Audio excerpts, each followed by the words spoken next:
तळल्यानंतर कढई कमी पडेल एवढा चौपट फुलणारा, भाजला तरीही दुपटी तिपटीचा फुलणारा, चवीला अप्रतिम खमंग कुरकुरीत असा गहू तांदूळचा पापड याची रेसिपी आज आपण बघणार आहोत।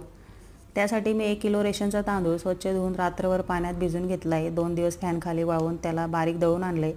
1 किलो तांदळाच्या पिठासाठी मी 1 पावशेर गव्हाचं पीठ वापरले। त्यात 45 ग्रॅम पापड खार घेतला आहे, 5 ग्रॅम इनो सोडा घेतला आहे। इनो सोडा नक्की वापरा, त्यामुळे पापड खूप छान होतात।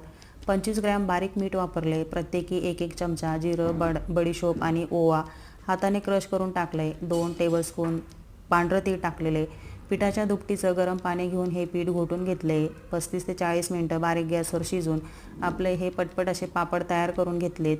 खूप सुंदर असे चवीला अप्रतिम हे पापड तयार होतात। रोजचे पापड तळून खाण्यापेक्षा ह्या पद्धतीने केल्यास रोजचे पापड भाजून खा आणि तब्येतीला जपा। तुम्ही देखील ही रेसिपी नक्की ट्राय करा। आजची रेसिपी कशी वाटली मला कमेंटमध्ये नक्की सांगा। धन्यवाद।